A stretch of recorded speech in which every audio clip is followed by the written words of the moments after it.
Nouveau journal international à la une de l'actualité ce soir, l'installation anarchique des garages illégaux en Côte d'Ivoire. Ces garages rendent difficile la circulation dans certaines rues du district d'Abidjan. La raison évoquée pour expliquer cette situation tout de suite dans le reportage de l'UFC Africa. La Centrafrique serait-elle en insécurité alimentaire aiguë? Un comité national multisectoriel de sécurité alimentaire et de nutrition a été lancé à Bangui, la capitale. Et puis au Kenya, selon des chiffres recueillis auprès des hôpitaux de la région, 4000 jeunes filles seraient tombées enceintes entre mars et juin dernier depuis la fermeture des écoles pour lutter contre le coronavirus. Voilà pour les titres ce soir.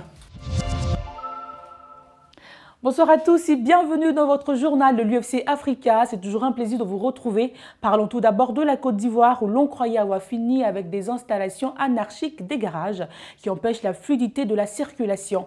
Eh bien, au lendemain de la crise post-électorale, la ministre de la Salubrité urbaine était rentrée en guerre contre les propriétaires de ces garages. Cette opération de salubrité a connu un grand succès, mais aujourd'hui, retour à la case départ. Le constat dans ce reportage de Denis Kouman. Le constat est triste aujourd'hui. Les garages anarchiques poussent comme de petits champions dans les communes d'Abidjan. Ces garagistes sont décriés par les riverains car ils sont à la base des véritables désordres. Leur activité obstrue régulièrement les rues, cause de l'insécurité et pose de nombreux autres désagréments. Vraiment, les garages à côté de nous ne nous arrangent pas.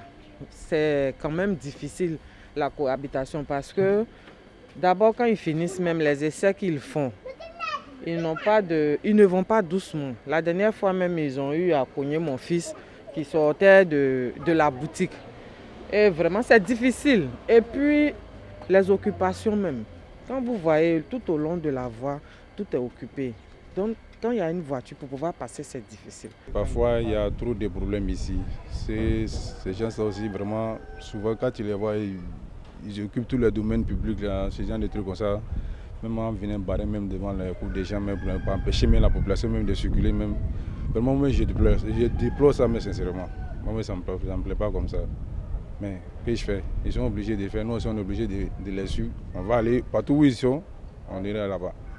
Les garagistes qui exercent dans les quartiers périphériques déversent très souvent les graisses et autres carburants usés sur leurs voies, détruisant le bitume. Ils reconnaissent que le lieu où ils exercent n'est pas adapté. Bon, souvent, quand on regarde dans les carrefours, les voitures sont mal garées. La mairie vient remorquer pour aller avec. Tu vois. Sincèrement, nous, on sait qu'on n'a pas de raison, mais on ne sait pas comment faire. Pour Abidjan, pour le moment, il y a trop de voitures, il n'y a pas de place. Ces garagistes souhaitent qu'on leur aménage un espace approprié pour l'exercice de leur activité. Le gouvernement pouvait nous aider. Franchement, ça allait nous aider, quoi. Trouver un grand coin. Voilà, pour les mécaniciens, comme on voit dans d'autres pays développés. Bon, la solution aussi est de gagner un bon coin pour nous, même si c'est hors d'Abidjan, pour qu'on puisse aller s'installer là-bas, là c'est mieux. Le secteur de l'artisanat est un secteur pourvoyeur d'emplois. Pour la pratique de leur activité, il serait souhaitable que ces acteurs de l'économie s'organisent véritablement afin d'assainir et professionnaliser leur activité. Cela permettrait à ces consommateurs de mieux se prendre en charge. Cette pandémie n'épargne aucun pays car à Madagascar, après 4 mois d'inactivité due à la crise engendrée par la pandémie de Covid-19, la filière tourisme va mal. Si une réunion entre les autorités et le secteur privé a eu lieu mi-juin pour élaborer un plan multisectoriel d'urgence, le secteur tourisme semble ne pas être rassuré. Je vous propose de suivre cet élément avec le récit de Nancy Toubon. Le secteur touristique malgache est gravement menacé à cause de la pandémie du coronavirus. La Confédération du tourisme indique que 40 000 emplois directs sont menacés. Pour pouvoir survivre jusqu'à la reprise de leur activité, les opérateurs touristiques demandent à l'État malgache, entre autres, la prise en charge du chômage technique des salariés pendant 3 mois. L'annulation de la collecte de toutes les obligations fiscales et la suspension de la perception des charges sociales et patronales. Lita Razafi Maefa, le vice-président de la Confédération du tourisme de Madagascar, dénonce l'inaction des autorités depuis que sa structure a présenté ses préoccupations au président de l'île. Le tourisme constitue un secteur primordial pour Madagascar puisqu'il représente 7% du PIB. Il est aussi l'un des plus gros pourvoyeurs de devises pour le pays et emploie des dizaines de milliers de personnes. La filière a multiplié les actions pour se relever et attirer de plus en plus de touristes après des années d'instabilité politique. Ces années d'efforts risquent d'être anéanties sans soutien, s'inquiètent aussi les opérateurs. Contactée, la directrice de cabinet de la présidence indique que la lettre de la Confédération du tourisme a bien été reçue et que les réunions vont se poursuivre avec le secteur privé. Continuons cette édition en faisant le bilan de la situation du coronavirus en Afrique et au premier rang, l'Afrique du Sud qui enregistre désormais plus de 364 000 cas confirmés avec près de 5 000 décès. De son côté, le Kenya avec ses 12 700 contaminations devient le pays le plus touché d'Afrique de l'Est avant le Soudan. Enfin, les statistiques du 20 juillet annoncent près de 722 000 cas confirmés et plus de 15 000 décès en Afrique. Elles seront rouvertes et effectives à partir du 1er août 2020, les frontières aériennes du Niger. C'est ce qu'a annoncé le Conseil des ministres. Toutefois, les voyageurs entrant ou sortant du pays devront présenter un bulletin de test négatif à la Covid-19 datant de moins de 3 jours.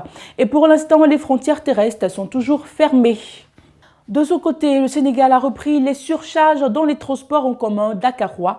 Il ne respecte plus les mesures de distanciation imposées par l'État. Les autorités qui ne cessent de rappeler l'importance du respect des mesures de distanciation sociale sont plus que jamais interpellées. Écoutons à propos le commentaire de Nancy Toubon. Malgré la propagation de la Covid-19 à Dakar, les surcharges dans les cars rapides ont repris de plus belle. L'on a pu constater qu'en plus des sièges assis, il y a des passagers qui se tiennent debout quand d'autres occupent les marchepieds.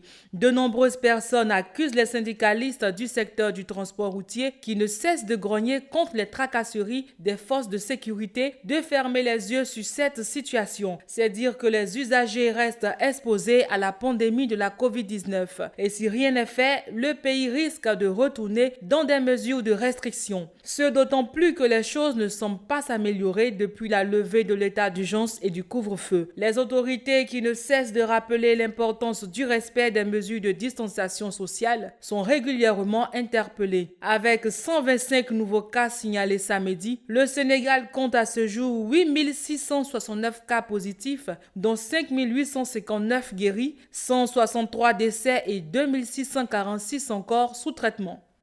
Prendre un taxi en Afrique du Sud en ces temps de coronavirus n'est pas une sinecure. Eh bien, les usagers obligés de se plier aux mesures d'hygiène ne le font pas tous. Du coup, les mesures barrières ne sont pas respectées et tous sont exposés. Plusieurs se plaignent, mais rien n'est fait car les autobus sont à nouveau autorisés à faire le plein de passagers.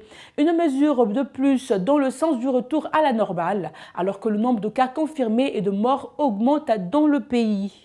Depuis la fermeture des écoles pour lutter contre le coronavirus entre mars et juin dernier, un phénomène national fait parler de lui. Il s'agit du nombre inattendu de grossesses dans le comté du Machakos, au Kenya.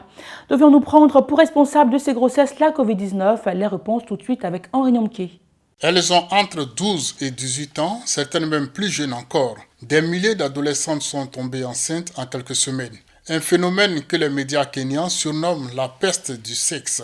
En cause, la fermeture des écoles et des enfants renvoyés au village pour permettre à leurs parents de continuer à travailler.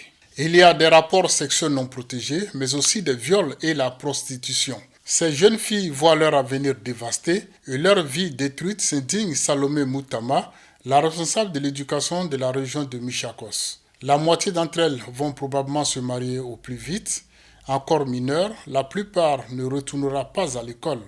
Et elles vont devoir commencer à travailler si jeunes. C'est une vie de misère qui les attend, a relevé Salomé Moutama. Les autorités kenyanes se sont saisies de l'affaire. Le ministre kenyan de l'Éducation appelle à l'interdiction de la pornographie dans tout le pays. Les grossesses d'adolescentes sont un véritable fléau au Kenya qui n'ont rien à voir avec le coronavirus. Un pays où une adolescente sur 5 est soit enceinte, soit sur le point d'accoucher, explique Saad Katerji, coordinateur résident des Nations Unies au Kenya. Et c'est la fin de ce journal et il vous a été proposé par l'ensemble de la rédaction. On se retrouve certainement demain pour une nouvelle édition et je vous souhaite une agréable 24 heures.